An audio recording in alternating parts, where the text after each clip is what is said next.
Hi students, today we do the revision of short question answers of chapter number 2 acid, bases and salts. So our first question is 2 ml of sodium hydroxide solution is added to a few pieces of granulated zinc metal taken in a test tube. कहता है एक test tube के अंदर हम कुछ pieces लेते हैं granulated zinc के एंड उसमें 2 ml सोडियम हाइड्रोक्साइड सोल्यूशन की एडिशन करते हैं।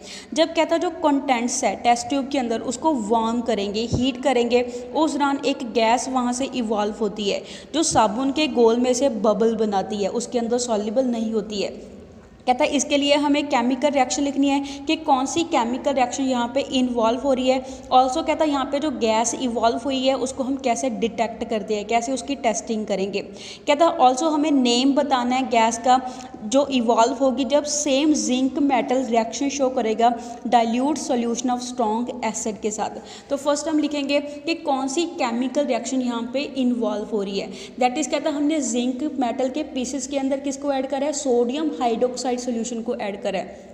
जब भी मेटल बेस के साथ रिएक्शन शो करता है उस दौरान प्रोडक्ट क्या मिलता है, सॉल्ट एंड गैस वहाँ पे इवॉल्व होती है। गैस कौन सी इवॉल्व होती है, हाइड्रोजन गैस इवॉल्व होती है एंड सॉल्ट यहाँ पे किसका मिलेगा, सोडियम जिंकेट का सॉल्ट मिलेगा जिसका फॉर्मूला क्या होता है Na2ZnO4 उसका फॉर्मूला होता है। कहते हैं जो हाइड्रोजन गैस है वो साबुन के गोल में बबल बनाती है, उसके अंदर सॉल्युबल नहीं होती है।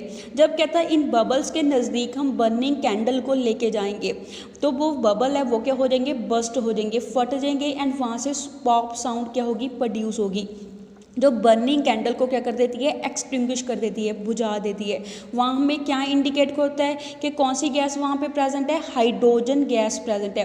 बिकॉज कहता है जो हाइड्रोजन गैस है वो साबुन के गोल के अंदर सॉल्युबल नहीं होती जिसके कारण वहाँ पे बबल्स बनते हैं। एंड ऑल्सो जब बर्निंग कैंडल उसके नज़दीक लेके जाएंगे तो वो बबल्स है हाइड्रोजन गैस के वो पॉप साउंड क्या करेंगे, प्रोड्यूस करेंगे जब वो बर्स्ट होते हैं।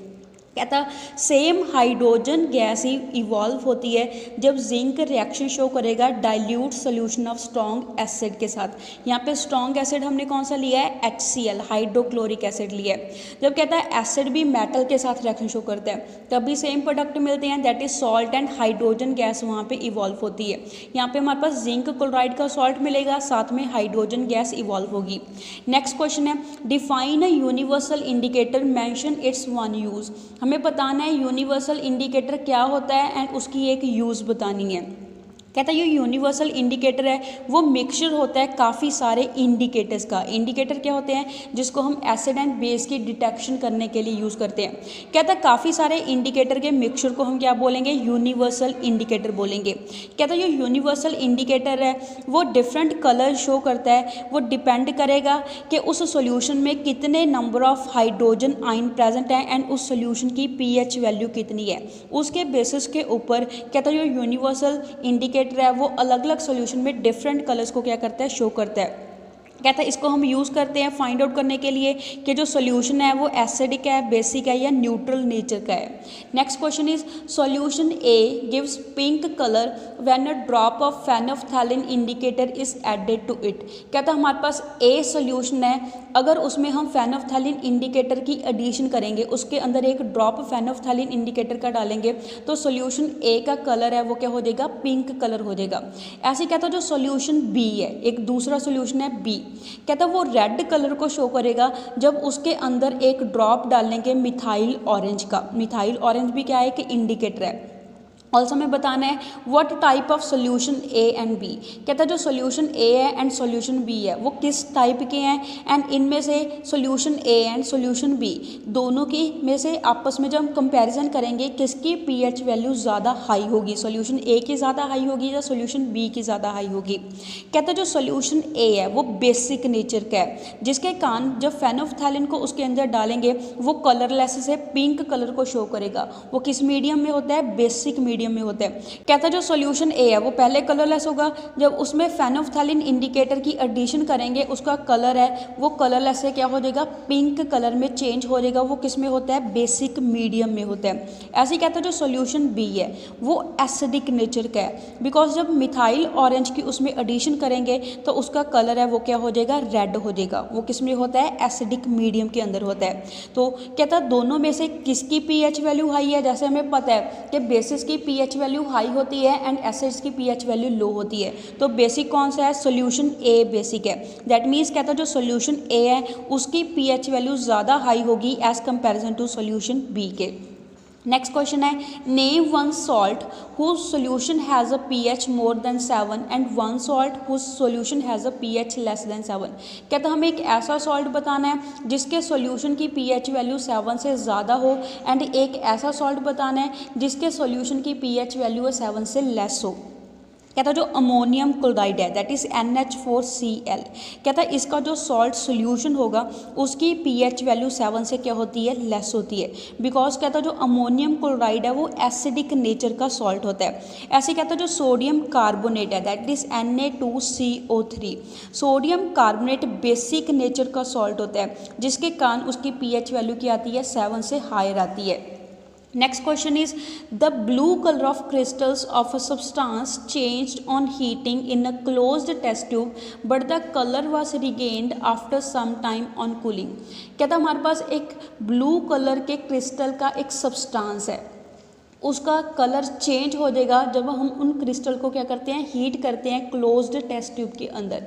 बट कहता है जब उसी कंटेंट को हम ठंडा करेंगे उस दौरान कहता है जो सॉल्ट है उसका ब्लू कलर दोबारा क्या हो जाएगा, रीगेन हो जाएगा। हमें सब्सटेंस बताना है कि ये कौन सा सब्सटेंस है जिसके ब्लू कलर के क्रिस्टल होते हैं। ऑल्सो हमें उसका केमिकल फार्मूला लिखना है एंड हमें एक्सप्लेन करना है यहाँ पे कौन सा फिनोमिना इन्वॉल्व हो रहा है। कहता जो ब्लू क्रिस्टल्स होते हैं वो किसके होते हैं, कॉपर सल्फेट के होते हैं एंड उसका जो केमिकल फार्मूला है वो क्या होता है, CuSO4.5 वाटर मॉलिक्यूल्स। कहता जब इसकी स्ट्रॉन्ग हीटिंग करेंगे, स्ट्रॉन्ग हीटिंग करने से ये जो 5 वाटर मॉलिक्यूल है ये इवेपोरेट हो जाएंगे। कहता है ये वाटर ऑफ क्रिस्टलाइजेशन को क्या कर देगा, लूज कर देगा एंड पीछे सिर्फ क्या बचेगा, कॉपर सल्फेट बचेगा जिसका कलर क्या होता है, वाइट होता है। इसको हम क्या बोलेंगे, एनहाइड्रस कॉपर सल्फेट बोलेंगे। एनहाइड्रस मीन्स बिकॉज यहाँ पे जो वाटर मॉलिक्यूल्स है वो क्या हो गए, यहाँ से लूज हो गए हैं। जैसे हमने पढ़ा है कि इसको किस में करते हैं, क्लोज्ड टेस्ट ट्यूब के अंदर करते हैं। कहता है कुछ टाइम बाद जब इसको ठंडा करेंगे उस दौरान जो एनहाइड्रस कॉपर सल्फेट है वो दोबारा वाटर मॉलिक्यूल को क्या कर लेता है, गेन कर लेता है। एज ए रिजल्ट कहता वो दोबारा किस में चेंज हो जाएगा, ब्लू कलर के क्रिस्टल में चेंज हो जाएगा जिसका फार्मूला क्या होगा, CuSO4.5 water molecules. Copper sulphate का ब्लू कलर 5 वाटर मॉलिक्यूल के कारण होता है। और कहता है जो 5 वाटर मॉलिक्यूल प्रेजेंट नहीं है तो उसका कलर क्या होगा, वाइट कलर होगा जिसका फॉर्मूला क्या है, CuSO4 copper sulphate. Next is write name and chemical formula of 2 such compounds whose one formula unit is associated with 10 molecules of water and एक हमारे पास ऐसा कंपाउंड बताना है जिसकी फार्मूला यूनिट है, 1 फार्मूला यूनिट किसके साथ जुड़ी होगी, 2 वाटर मॉलिक्यूल के साथ जुड़ी होगी। तो कहता है हमारे पास 1 फार्मूला यूनिट है जो वॉशिंग सोडा की, दैट इज सोडियम कार्बोनेट की। कहता है उसके साथ क्या होते हैं, 10 वाटर मॉलिक्यूल्स जुड़े होते हैं, एसोसिएटेड होते हैं, जिसको हम क्या बोलते हैं, सोडियम कार्बोनेट डेका हाइड्रेट बोलते हैं, जिसमें 10 वाटर मॉलिक्यूल प्रेजेंट होते हैं। ऑल्सो हमें 2 वाटर मॉलिक्यूल वाला भी एक सॉल्ट बताना है, दैट इज़ वो कौन सा होता है, जिप्सम।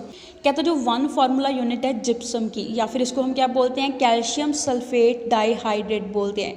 कहता है इसमें क्या होता है, 1 फार्मूला यूनिट कैल्शियम सल्फेट की 2 वाटर मॉलिक्यूल्स को क्या करती है, एसोसिएट करती है, उसके साथ जुड़े होते हैं। Next is when soap is rubbed on a stain of curry on a white cloth, जब कहता है हमारे वाइट कपड़े के ऊपर सब्जी का दाग लग जाता है उस दौरान कहता है जब उसके ऊपर साबुन को अप्लाई करेंगे उसका कलर क्या हो जाएगा, रेडिश ब्राउन कलर हो जाएगा। एंड कहता है वापस हमारे पास वो येलो में चेंज हो जाएगा जब हम कपड़े को वॉश करेंगे बहुत ज़्यादा पानी के साथ। इसको एक्सप्लेन करना है कि ऐसा क्यों होता है। कहता हम क्या यूज़ करते हैं, टर्मरिक यूज़ करते हैं। जब भी हम अपनी खाना बनाते हैं, सब्ज़ी बनाते हैं, उसमें हल्दी को यूज़ करते हैं। कहता जो हल्दी है वो एक नेचुरल कुदरती एसिड बेस इंडिकेटर है जो क्या करेगी, रेड कलर में चेंज हो जाएगी बेसिक सॉल्यूशन के अंदर। कहता जो सोप है वो बेसिक नेचर की होती है जिसके कारण कहता जो हल्दी है वो हल्दी का जो दाग लग गया है हमारे कपड़े के ऊपर वो रेड कलर में चेंज हो जाएगा जब उसके ऊपर सोप को अप्लाई करेंगे। कहता जो हल्दी है वो येलो कलर की होती है बिकॉज उस दौरान जो येलो है वो न्यूट्रल पीएच को क्या करेगा, शो करेगा, जिसके कारण कहता जो स्टेन है, जो दाग है, वापस येलो कलर में चेंज हो जाएगा जब कपड़े को काफ़ी ज़्यादा मात्रा पानी के साथ क्या करते हैं, वॉश करते हैं। बिकॉज उस दौरान जो वाटर है वो वॉश कर देता है सोप मॉलिक्यूल्स को कपड़े में से, जिसके कारण उसका कलर वापस किस में चेंज हो जाता है, येलो कलर में चेंज हो जाता है। Next, give 3 practical applications of neutralisation reaction. कहते हैं जो न्यूट्रलाइजेशन रिएक्शन है वो प्रैक्टिकली कहाँ पे अप्लाई होती है। जैसे फर्स्ट इसकी एप्लीकेशन बताएंगे। कहता है जब हमारे स्टमक में एक्सेस एसिड प्रोड्यूस हो जाता है, जिसको हम क्या बोलते हैं, एसिडिटी बोलते हैं। इंडाइजेशन के कारण जब ज़्यादा मात्रा में हम भोजन खा लेते हैं उस दौरान हमें एसिडिटी हो जाती है। कहता उस दौरान हमारा पेट भी दर्द होने लगता है। तो कहता हम आंट एसिड को यूज़ करते हैं। आंट एसिड में क्या होता है, बेसिक मैग्नीशियम हाइड्रोक्साइड होता है, जो क्या करेगा, जो हमारे स्टमक में एक्सेस एसिड है उसको न्यूट्रलाइज कर देगा। एज रिजल्ट हमें पेन से रिलीफ मिलेगी। ऑल्सो दूसरी इसकी प्रैक्टिकल यूज़ क्या है, कहता है जो फॉर्मिक एसिड है वो किस में प्रेजेंट होता है, बीज के स्टिंग में एंड आंट के स्टिंग में प्रेजेंट होता है। जब कीड़े काटते हैं या बीज काटती हैं उसके स्टिंग में फॉर्मिक एसिड प्रेजेंट होता है, जिसके कारण हमें पेन होता है। जब कहता हम वहाँ पे उस जगह के ऊपर माइल्ड बेस को अप्लाई करेंगे, जैसे बेकिंग सोडा या सोप को अप्लाई करेंगे, वो एसिड को क्या कर देगी, न्यूट्रलाइज कर देगी। एज रिजल्ट हमारा जो पेन है वो क्या हो जाएगा, कम हो जाएगा। थर्ड इसकी प्रैक्टिकल यूज़ क्या है, कहता जो एसिड प्रोड्यूस होता है by the bacteria growing on the food particle left in the mouth. कहता हमारे मुँह में जो फूड पार्टिकल्स बचे रह जाते हैं वहाँ पर कहता जो बैक्टीरिया ग्रो करता है वो एसिड को प्रोड्यूस करता है, जिसके कारण हमारे जो दांत है वो ख़राब हो जाते हैं, पीले पड़ने शुरू हो जाते हैं। कहता जो टूथपेस्ट है जो हम ब्रश करते हैं डेली वो बेसिक नेचर का होता है। बेसिक नेचर का होने के कारण जो हमारे माउथ में एक्सेस एसिड है उसको वो क्या कर देगा, न्यूट्रलाइज कर देगा। एज रिजल्ट हमारे जो दांत है वो खराब होने से क्या हो जाते हैं, बच जाते हैं। So that's all for today. Stay home, stay safe. Thank you.